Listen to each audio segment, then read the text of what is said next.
नमस्कार दोस्तों, आप सभी का स्वागत है हमारे YouTube चैनल मान्या लाल किताब रेमेडीज में। आज मैं आपके साथ बात करने जा रहा हूं धनु राशि के बारे में और आज का मुख्य टॉपिक होगा मंगल ग्रह का गोचर, जो कि 26 अगस्त 2024 से लेकर पूरे 39 दिन यानी कि 4 अक्टूबर 2024 तक मिथुन राशि में हुआ है। और इस सितंबर के महीने में इसका क्या प्रभाव जो है वो धनु राशि के जातकों के ऊपर रहेगा, आज मैं आपके लिए बहुत इंपॉर्टेंट इन्फॉर्मेशन लेकर आया हूं।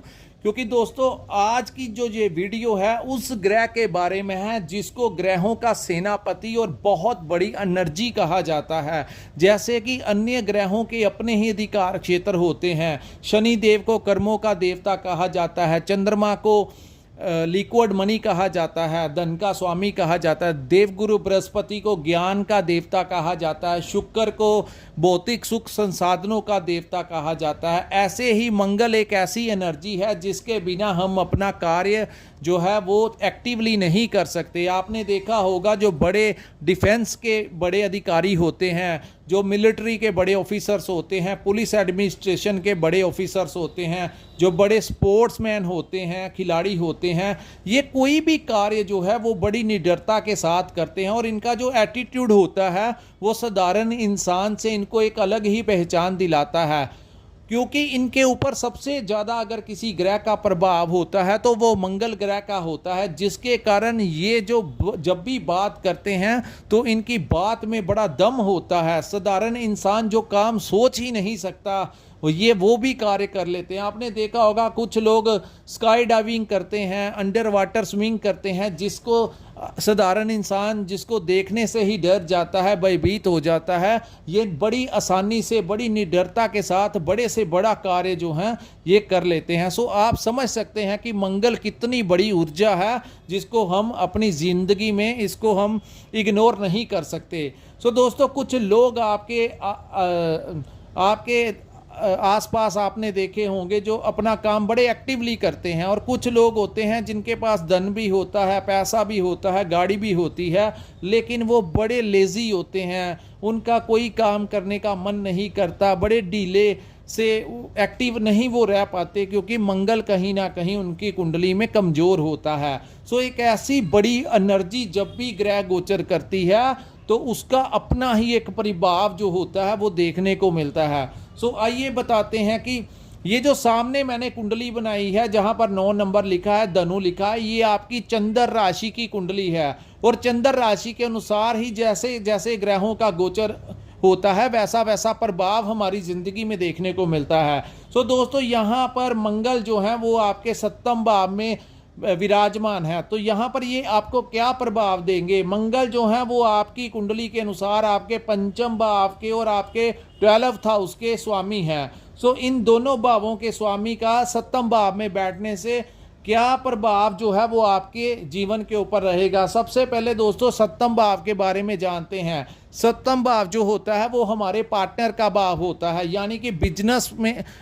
और ये जो मंगल हैं ये एक उग्र ग्रह की संख्या में आते हैं। तो यहाँ पर आपने अपने बिजनेस पार्टनर के साथ कोई विवाद क्रिएट हो सकता है, पैसों को लेकर, किसी भी चीज़ को लेकर आपको ऐसा लग सकता है कि उनकी नेचर जो है वो इरिटेट है। जब भी आप उनके साथ बात करते हैं तो उनका बिहेवियर आपके साथ अच्छा नहीं है, जिसके कारण आप उनके साथ किसी बात को लेकर क्रोधित हो सकते हैं। वैचारिक मतभेद होने के कारण उनके साथ आपका रिलेशन खराब हो सकता है। दूसरा दोस्तों, यहाँ पर पार्टनर जो होते हैं, लाइफ पार्टनर, यानी कि आपके मैरिड लाइफ जो है उसमें भी डिस्टर्बेंस क्रिएट कर सकते हैं। उनके स्वभाव को लेकर भी आपको कुछ ना कुछ परेशानी रह सकती है। आपको ऐसा लगेगा जब भी आप घर जाते हैं तो आपके पार्टनर का जो वो आपका ध्यान नहीं रखते, या छोटी छोटी बातों को लेकर वो इरिटेट हो जाते हैं, जिसके कारण आपका उनके साथ भी अनबन हो सकता है।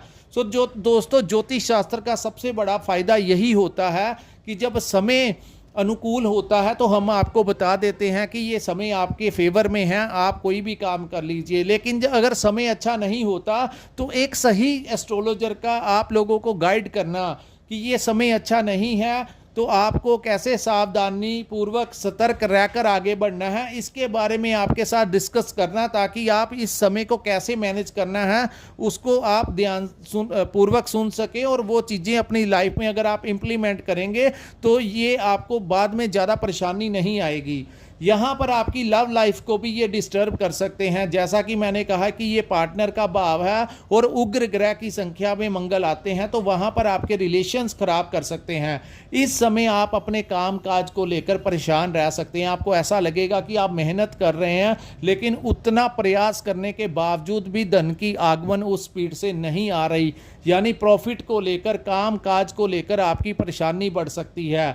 चाहे आप अपना व्यापार करते हैं, अगर आप कहीं पर नौकरी करते हैं तो वहाँ पर भी आपको ऐसा लगेगा कि डिपार्टमेंट का बहुत बड़ा प्रेशर जो है वो आपके ऊपर है, आपकी बातों को अनदेखा किया जा रहा है, और आपके बॉस और कलीग का बिहेव जो है वो आपके फेवर में नहीं होगा। सो उनके साथ भी कहीं ना कहीं आपकी अनबन हो सकती है। सो आपने यहाँ पर इस महीने में एक्शन का रिएक्शन नहीं करना, यानी कि कोई भी बात होती है तो आज समझ के चलिए कि ऐसे ग्रह ये कार्य करवाने के लिए ऐसा माहौल तैयार करते हैं। लेकिन अगर हमने बचना है तो श्रीमद् भगवत गीता में लिखा हुआ है कि हम अपने कर्मों द्वारा इन चीज़ों को काफ़ी हद तक कंट्रोल कर सकते हैं। सो कर्म ये हो गया कि आपको सतर्क रहना है और डिस्कशन के साथ अपने प्रॉब्लम्स को सॉर्ट आउट करना चाहिए, ना कि गुस्से में आकर, क्रोध में आकर।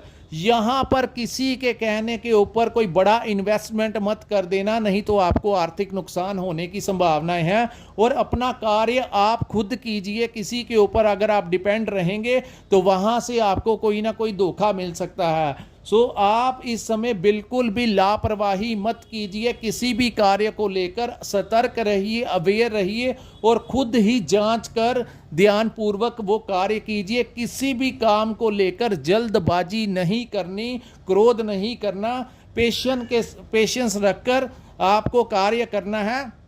और अगर आपका कोई दोस्त मित्र आपसे इस समय पैसा उधार मांगे तो इस समय आपको ध्यान रखना है कहीं आपकी पेमेंट जो है वो फंस ना जाए।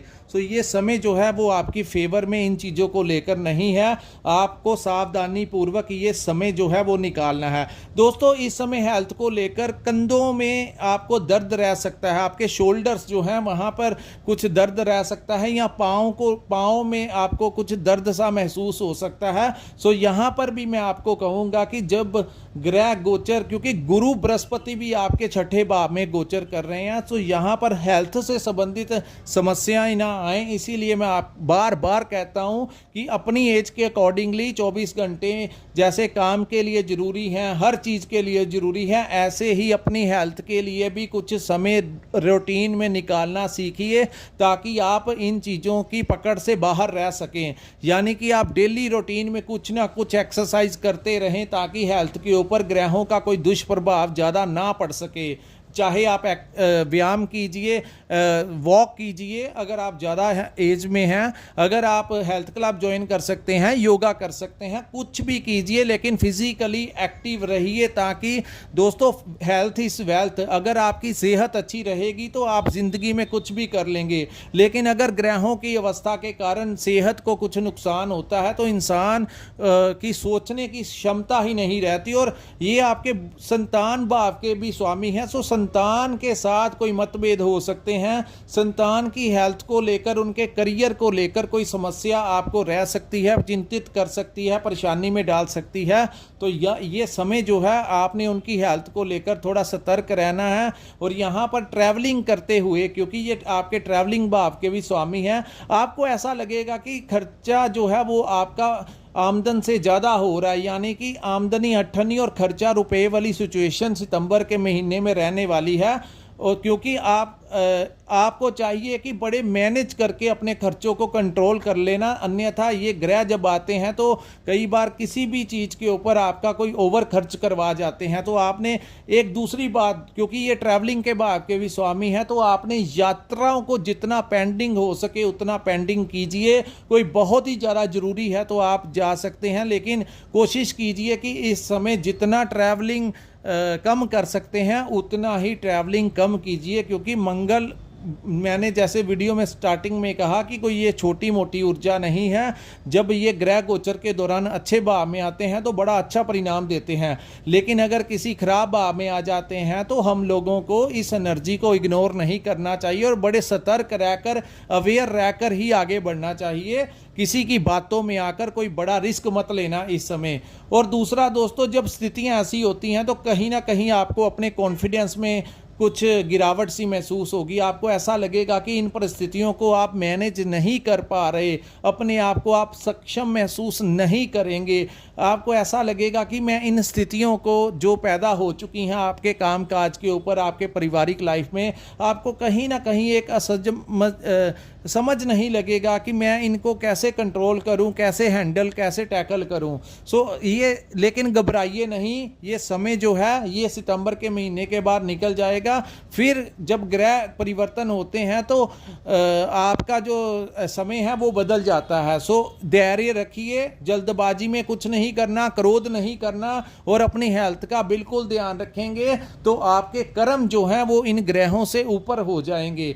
दोस्तों, यहाँ पर ये था धनु राशि वालों के लिए मंगल के गोचर का सितंबर 2024 के महीने में आपके ऊपर क्या प्रभाव रहने वाला है। अगर आपको हमारा ये वीडियो अच्छा लगा हो तो कृपया इस वीडियो को लाइक कीजिए, हमारे चैनल को सब्सक्राइब कीजिए और नीचे कमेंट सेक्शन में कमेंट कर कर जरूर बताया कीजिए कि आपको ये हमारा वीडियो कैसा लगा। बड़ी मेहनत के बाद हम आपके लिए इंफॉर्मेशन लेकर आते हैं। दोस्तों, ऐसा नहीं है, हमने आपको कोई भयभीत नहीं किया है, सिर्फ अवेयर किया है। समझने वाले समझ रहे हैं कि जरूरी नहीं होता कि जब ग्रह अच्छे होते हैं तो हम आपको कहते हैं कि आपके लिए ये समय बड़ा उत्तम है, आपका भाग्य भी आपका साथ देगा, हर तरफ से आपको लाभ मिलेगा। लेकिन अगर ऐसी बातें हम करेंगे तो कुछ लोग बड़े खुश हो जाते हैं। लेकिन दोस्तों, जब समय अनुकूल ना हो तो एक सही ज्योतिष के लिए आपका उचित मार्गदर्शन करना ही अच्छा रहता है, ताकि आप कोई ऐसे रिस्क को लेकर कोई